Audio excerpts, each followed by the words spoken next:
할렐루야. 오늘 이 아침에 나오신 여러분들을 주님의 이름으로 축복합니다. 오늘은 부활절 7번째 주일이자 승천주일이고 또 청년주일로 지키는 주일입니다. 우리나라에서는 성년의 나이를 민법상 만 19세로 정하고 있습니다. 연령으로 보면 2004년생들이 올해 성년이 되는 겁니다. 그렇지만 유럽은 23세, 일본은 20세에 성년이 됩니다. 계절로 보면 봄, 여름, 가을, 겨울이 있듯이 우리 인생 주기도 유년 시절, 청소년 시절, 청년 시절, 장년 시절 같은 이런 계절이 있습니다. 성년이란 뭐를 의미하는 걸까요? 사전적인 의미로 보면 한 사람이 성장해서 자기 의사 결정 능력이 충분하다고 우리 사회가 인정해 주는 때입니다. 그래서 성년이 되면 합법적으로 부모 동의 없이 혼인신고가 가능해집니다. 우리 교회도 성년을 맞는 분들이 있는데 2004년생 되는 분이 혹시 계십니까?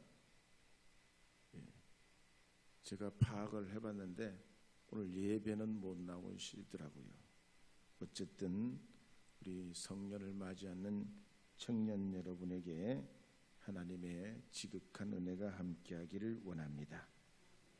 저는 오늘 이제 요한복음 17장 1절에서 14절 말씀을 중심으로 예수님의 고별 기도라는 제목으로 말씀을 선포하려 합니다. 사도행전 1장 6절 이하에 보면 예수님께서 낮고 천한 이 땅에 오셔서 십자가에 죽으셨다가 3일 만에 부활하신 후에 40일 동안 제자들과 함께 계시다가 영광스러운 주님의 우편으로 올리워 가시게 됐습니다. 이때가 요일로 보면 목요일입니다. 그렇지만 우리가 목요일에 모여서 예배 드리기가 어렵기 때문에 이 목요일이 지난 첫 번째 주일을 승천주일로 지킵니다. 그래서 가톨릭에서는 이 승천주일을 승천후 주일이라고도 합니다. 어쨌든 이 승천주일에는 하나님 우편의 영광스러운 예수님, 또 하늘과 땅의 모든 권세를 가지신 예수님, 세상 끝날까지 성령을 통해 우리와 함께 하시는 예수님, 땅끝까지 이르러 증인되시고 가신 그대로 다시 오실 주님을 고대하며 예배하는 주간이 이 승천주일입니다. 그래서 우리 복음성가 주님 다시 오실 때까지 한번 불러보도록 하겠습니다. 주님 다시 오실 때까지.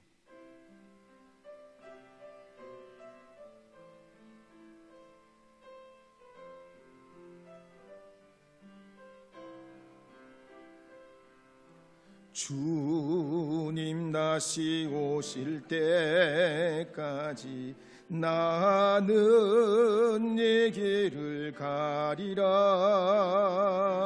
좁은 길 나의 십자가 지고 나의 가는 이 길 끝에서 나는 주님을 보리라.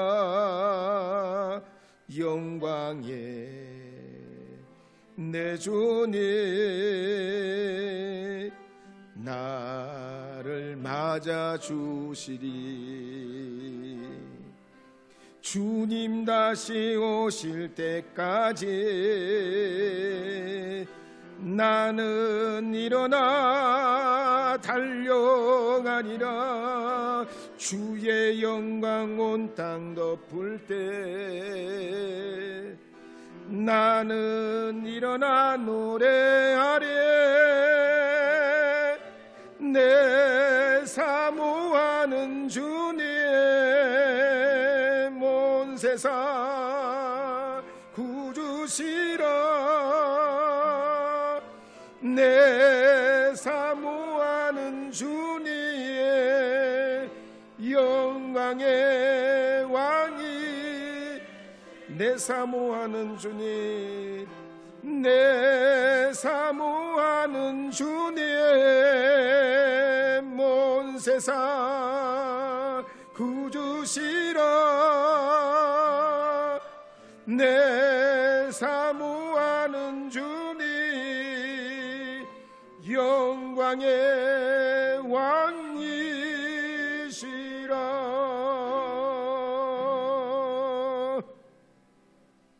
오늘 본문에는 요한복음 17장은 예수님께서 잡히시기 직전에 드린 기도입니다. 겟세마네 기도가 내 뜻대로 마시고 아버지의 뜻대로 하옵소서라는 짧은 기도였다면 이 17장의 고별 기도는 자세한 중보 기도입니다. 또 겟세마네 기도가 예수님께서 따로 드리신 기도였다면 이 17장의 고별 기도는 제자들이 함께한 자리에서 드린 기도였고, 겟세마네 기도가 고난의 잔을 힘겨워하시며 드린 기도였다면 이 17장의 예수님의 고별 기도는 마지막 마무리를 하는 작별 기도와 같습니다. 그래서 앞부분에는 예수님 자신을 위한 기도를 드리고 뒷부분에서는 제자들을 위한 기도와 또 이제 앞으로 제자들을 통해서 믿음을 가지게 될 사람들을 위한 기도가 나옵니다. 이제 먼저 17장 1절 말씀을 읽어보도록 하겠습니다. 예수께서 이 말씀을 하시고 눈을 들어 하늘을 우러러 이르시되 아버지여 때가 이르러 싸우니 아들을 영화롭게 하사 아들로 아버지를 영화롭게 하게 하옵소서. 아멘. 예수님께서 예루살렘에서 마지막 주간을 보내실 때 유월절 전날 목요일 저녁에 제자들의 발을 씻기시면서 세 계명을 너희에게 주노니 서로 사랑하라. 내가 너희를 사랑한 것 같이 너희도 서로 사랑하라 하셨습니다. 또 내가 곧 길이요 진리요 생명이니 나로 말미암지 않고는 아버지께로 올 자가 없느니라 하셨고, 다른 보혜사를 너희에게 주사 영원토록 너희와 함께 있게 하리라 하셨습니다.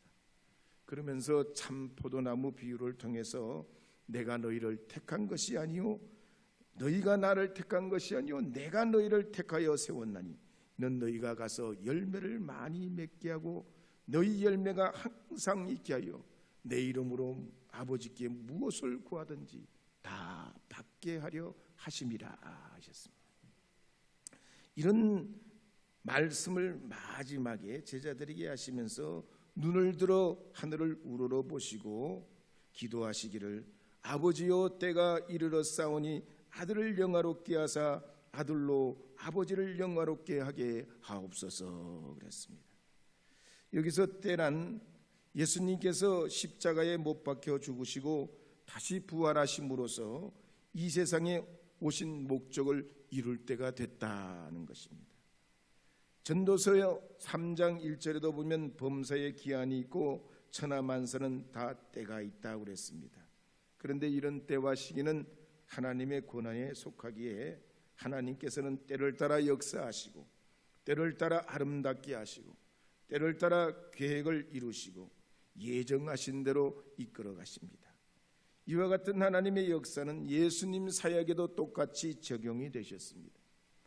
때가 참에 때가 이르러 싸움에, 그래서 예수님께서는 때가 되자 이 세상에 오셨고 때가 되실 때 십자가의 고난의 잔을 감당하시게 됐고 때가 되실 때 부활 승천하시어 다시 오신다 약속하셨던 것입니다. 그러므로 우리도 하나님의 뜻을 우리의 삶을 통해서 깨닫고 우리 삶에 하나님의 때가 있는 줄 믿고 좌절하거나 낙심하지 아니하고 기도를 포기하지 아니하고 사명을 잊어서는 아니 될 줄로 믿습니다. 고 이어령 교수가 가난했던 어린 시절에 가장 큰 꿈이 있었다면 빨간 지붕에 2층 양옥집을 지어 사는 것이었다고 합니다. 그런데 미국에서 연방 검사를 하던 딸이 헌팅턴에서 으리으리한 집을 샀습니다. 넓은 응접실에 그랜드 피아노가 있고 집 앞에 비치에는 커다란 요트가 정박해 있었습니다. 고 이효령 교수가 이 모습을 보고 이야, 참 행복하다. 우리가 그렇게 꿈꾸던 집을 네 힘으로 장만했으니 참으로 자랑스럽다고 딸을 칭찬하게 됐습니다.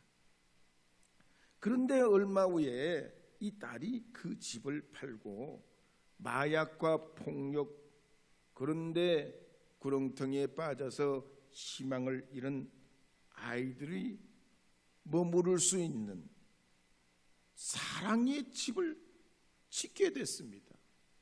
그렇게 꿈꾸던 집을 팔아가지고 그런 아이들을 위한 집을 지어버렸습니다. 그때 이효령 교수는 딸을 이해할 수가 없었습니다. 그런데 이 딸이 위암으로 사망한 후에야 딸이 그렇게 꿈꾸던 집이 어떤 집인지 알게 되고, 작지만 하나님의 사랑이 있고 영혼의 쉼이 있는 집, 그것이 좋은 집이라는 사실을 알고서 이렇게 시를 지었습니다. 내가 살 집을 짓게 하소서. 다만 숟가락 2개만 놓을 수 있는 식탁만한 집이면 족합니다. 밤에는 별이 보이고 낮에는 구름이 보이는 구멍만한 창문이 있으면 족합니다. 비가 오면 우산만한 지붕을, 바람이 불면 외투자락만한 벽을, 저녁에 돌아와 신발을 벗어놓을 때 작은 돛돌 하나만 있으면 족합니다. 내가 살 집을 짓게 하소서. 다만 당신을 맞이할 때 부끄럽지 않을 정갈할 한 집 한 채를 짓게 하소서. 그리고 또 오래오래 당신이 머무를 수 있도록 작지만 흔들리지 않는 집을 짓게 하소서. 어제 신문에 보니까 1995년도 삼풍백화점 붕괴 때 세 딸을 잃고 장학재단을 설립한 정광진 그 3륜 장학재단 이사장이 85세 나이로 세상을 떠났다는 신문이 나왔습니다. 고인은 서울대 법대를 졸업하고 63년도에 사법고시 1회에 합격해가지고 판사로 재직했는데 그 다음에 변호사로 개업을 하게 됐습니다. 판사가 천직인 줄 알았는데 판사를 그만둔 거는 시각장애를 앓는 큰딸이 있었기 때문입니다. 당시의 나이가 29이었는데 5살 때 눈의 망막 뒤에 핏줄이 생기는 병에 걸려가지고 한쪽 눈 시력을 잃게 됐습니다. 12살이 됐을 때는 양쪽 눈 다 볼 수 없게 돼가지고 이 큰딸의 시력을 찾아주려고 가족들이 갖은 노력을 하면서 이분도 판사를 관두고 변호사를 개업해가지고 하여튼 딸의 뒷받침을 했는데 결국 이 딸은 시력을 되찾지를 못합니다. 그렇지만 88년도에 미국 버클리대에 유학길에 올라가지고 석사학위를 따고 자기와 비슷한 처지에 있는 장애인들이 있는 서울 맹아학교의 교사가 됩니다. 그런데 1995년도 6월 29일 삼풍백화점이 붕괴할 때 이 큰딸, 둘째 딸, 셋째 딸이 생필품을 사러 그 백화점에 갔다가 3명 다 참변을 당합니다. 고인은 이 세 딸에 대한 그리움 때문에 주버짐을 나의 사랑, 나의 생명, 나의 예수님이라는 이름을 붙여내고 세 딸의 보상금을 받은 시력과 자기가 덧붙여서 장학재단을 설립해가지고 큰딸의 그 모교이자 첫 직장인 서울맹학교에 기증을 하게 됐습니다. 사람이란 무엇입니까? 하나님에 의해 하나님의 형상을 따라 흙으로 만들어진 주님의 피조물입니다.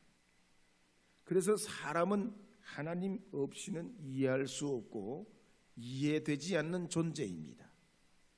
이 땅에 왔다가 때가 되면 떠나야 될 인생인데, 우리가 그렇지만 이 땅이 전부라면 아마 우리도 세상 사람들처럼 무엇이든 수단과 방법을 가리지 않고 살겠지만, 그러나 우리 주님께서는 우리에게 거룩한 영성을 주시고 영혼을 바라보는 품성을 허락하시고, 주님 앞에 살아가는 썩어져가는 육체를 지닌 짐승이 아니라 거룩한 영적 존재인 하나님의 만물의 존엄한 존재로 지으셨기에 우리가 오늘도 하나님의 영광을 구하며 살아가는 줄 믿습니다.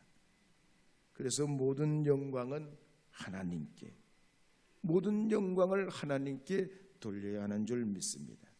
우리 복음성가 모든 영광을 하나님께 불러보겠습니다. 모든 영광.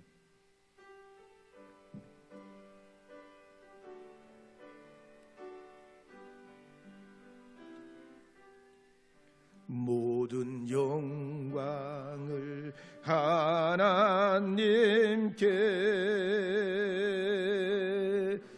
모든 영광을 하나님께,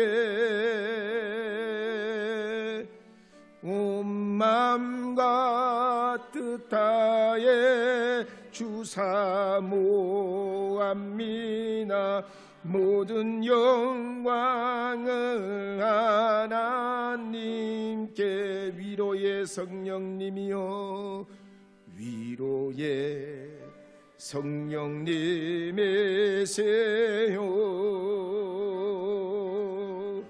위로의 성령님이세요.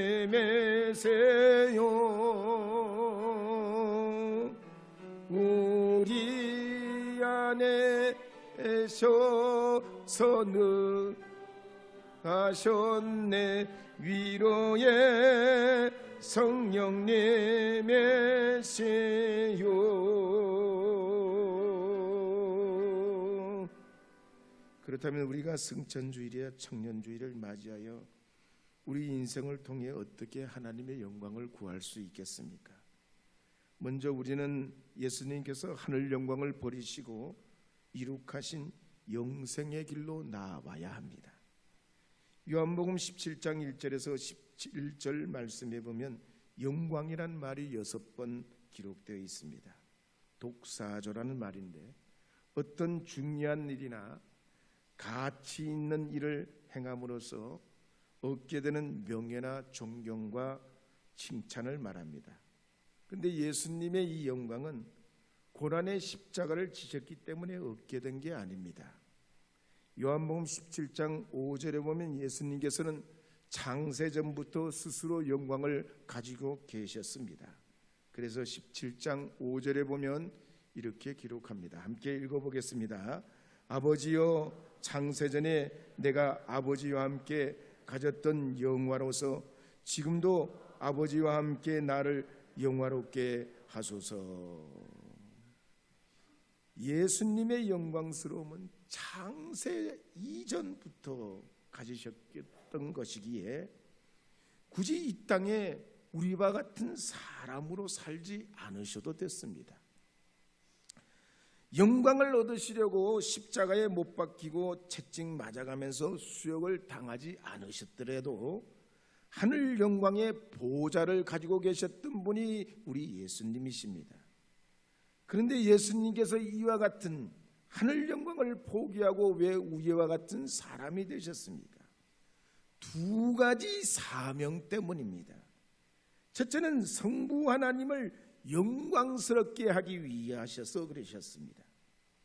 하늘 보좌를 버리고 낮고 천한 이 땅에 오시어 우리 위에 몸짓고 피 흘려 십자가에 죽으심으로 신실하신 하나님, 약속의 하나님, 우리를 사랑하시는 하나님, 우리와 함께 하시는 하나님, 우리에게 오시는 하나님, 신실하신 약속의 하나님을 나타내시려 사람의 몸을 입고 오신 것입니다. 두 번째는 우리를 영생에 이르도록 하기 위해서 오셨던 것입니다. 영생이란 무엇입니까? 영원한 생명이란 문자 그대로 풀면 그렇지만 이 영원한 생명은 우리 육신의 영원 불멸을 말하는 건 아닙니다. 만약에 예수님이 주신 영생이 육신의 영원 불멸이라면 때가 돼서 나이가 들어 늙고 아프고 병들었는데도 사람이 끝이 오지 않는다면 어떻게 되겠습니까?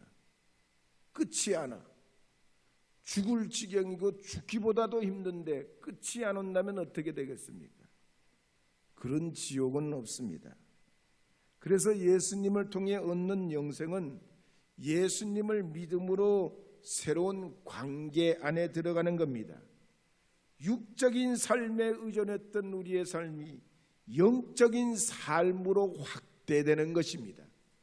육의 세계에서 영의 세계가 있다는 사실을 깨달아 알아서 하나님이 나의 하나님이 되고 예수님이 나의 예수님이 되고 성령님이 나의 성령님이 되어서 새로운 사귐이 시작되는 것입니다.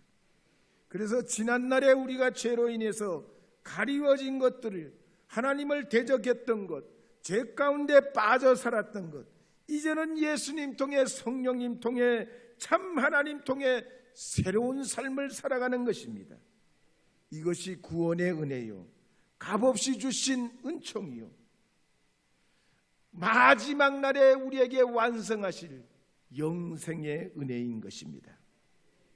그러므로 요한복음 3장 16절에 보면 이렇게 기록하는 말씀이 있습니다. 요한복음 3장 16절 우리가 다 아는 말씀이지만 함께 읽어보도록 하겠습니다.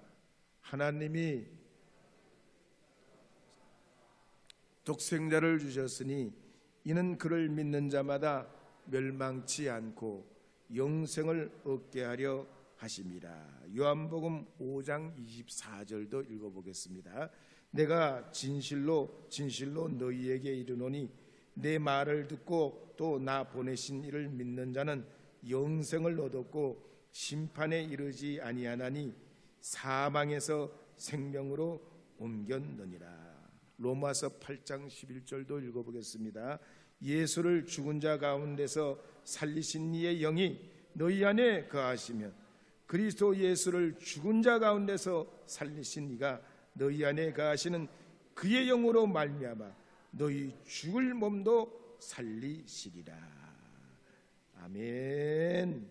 두 번째로, 그러기에 우리는 주님 앞에 우리의 삶을 통해서 하나님의 영광을 어떻게 구해야 되냐? 구원과 영생의 은혜를 잘 지켜내야 됩니다. 요한복음 17장에 보면 준다는 말이 17번 나옵니다. 그 중에 우리 본문에는 11번이나 준다 하는 말씀이 나옵니다. 가령 하나님 아버지께서 아들 예수님에게 주신 것과 예수님께서 제자들에게 주신 것이 있습니다. 하나님께서 예수님에게 주신 것은 사람과 영광과 권세와 일과 모든 것, 말씀, 아버지의 이름을 주셨습니다.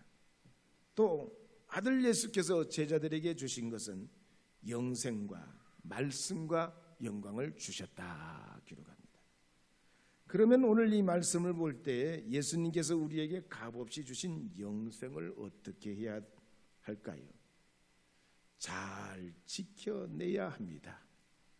가령 나라를 사랑하는 사람이 나라를 지키기 위해 애국하고 전쟁도 불사하고 목숨 버려 나라를 지켜내듯, 또 가족을 사랑하는 사람이 가족을 위해 밤낮으로 희생하듯이 우리에게 죄 때문에 멸망할 인생을 구원으로 영생에 이르게 하신 예수 그리스도께서 허락하신 이 영생을 잃어버리지 않도록 잘 지켜내야 한다는 얘기입니다.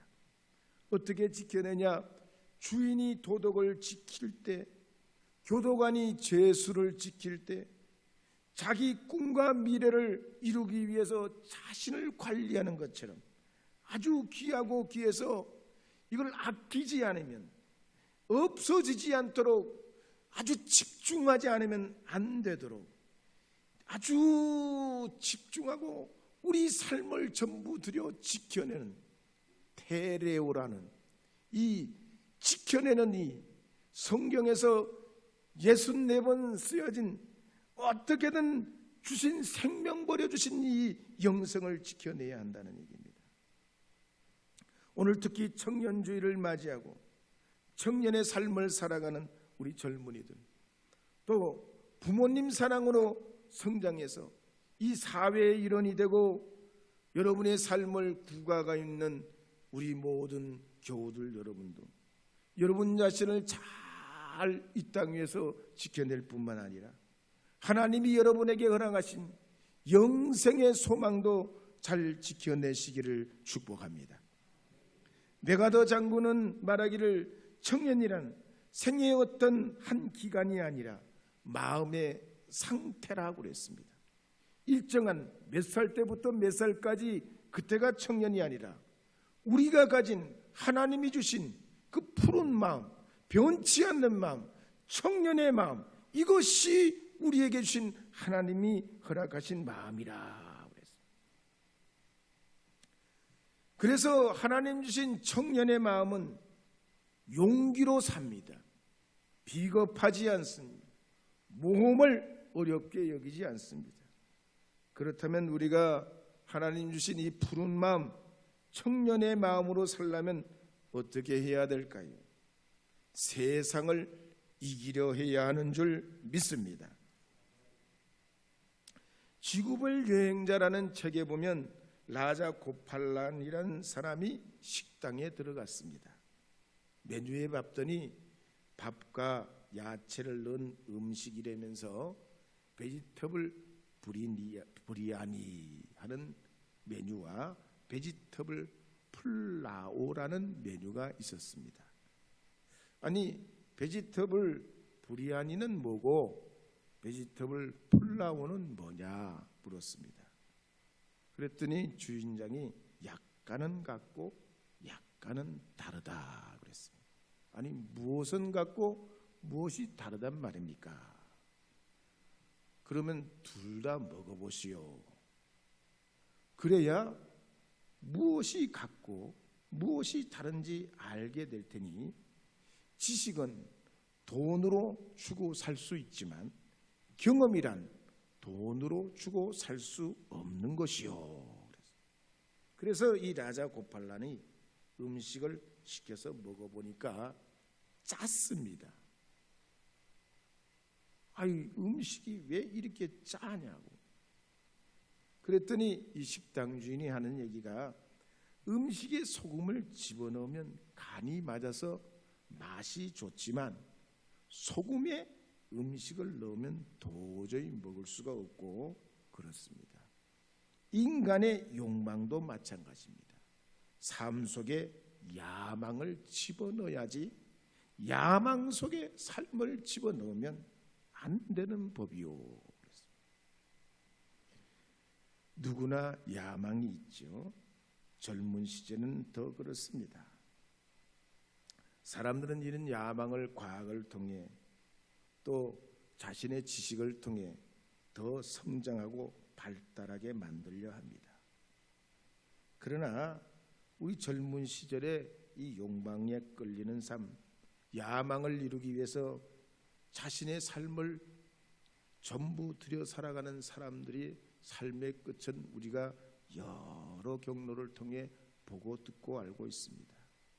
그러므로 우리의 영원한 생명 대신 그리스도 예수께서 세상을 이기신 것처럼 주님께 우리 자신을 의뢰하며 여러분에게 맡겨진 인생과 삶을 주 예수 그리스도의 이름으로 이겨 승리하며 여러분의 인생에 때로는 절제하고 때로는 달려가고 때로는 위를 바라보고 때로는 부딪히고 믿음으로 싸워 승리하여서 하나님이 우리에게 주신 거룩한 은혜로 세상을 이기는 그리스도인이 되어야 할 줄로 믿습니다. 그러면서 세상 가운데 여러 가지 불합리하고 정의롭지 못하고 또 진리와 타협하는 것을 볼 때 여러분 자신을 잘 자중시키셔서 하나님의 영광을 위해 쓰임받는 하나님의 사람들이 되어야 할 줄로 믿습니다.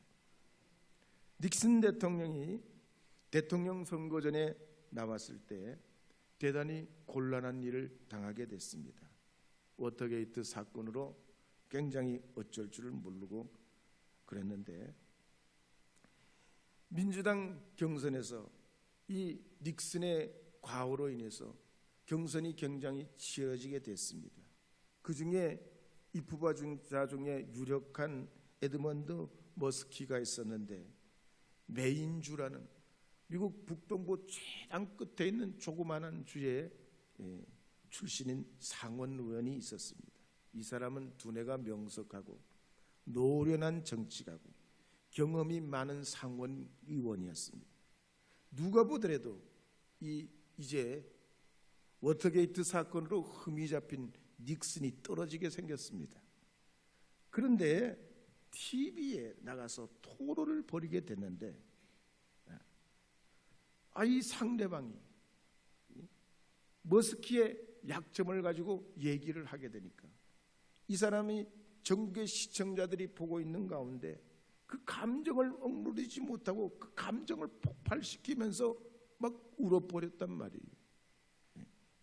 결국 자기 감정을 다스리지 못한 이 부분 대통령 후보로나 민주당 후보 머스키가 그 일로 자진 사퇴를 할 수밖에 없었다는 얘기예요. 그래서 잠언 16장 32절에 보면 노하기를 더디하는 자는 용서보다 낫고 자기의 마음을 다스리는 자는 성을 빼앗는 자보다 나으니라 그랬습니다. 청년의 시기에 푸른 마음이 있는 사람은 연세가 들어도 불의한 것을 보면 노를 자중하기가 쉽지 않습니다. 그러나 여러분 세상 근심에 얽매이지 말고 하나님의 영원한 거룩한 은혜를 따라 살아가는 사람이 되셔서 육체를 따라 사는 사람이 아니 하나님의 영광을 위해 살아가는 주님의 자녀들이 되어야 할 줄로 믿습니다. 오늘 이 승천주일이자 또 청년주일을 맞이하셔서 하나님 앞에 여러분의 가정과 가문뿐만 아니라 우리 사회의 우리 청년들이 더 건강하게 성장할 수 있도록 기도해 주시고 또 격려해 주시고 축복해 주시기를 바랍니다. 그런 의미에서 우리 청년들을 위해서 격려의 박수를 한번 보내도록 하겠습니다. 기도하도록 하겠습니다.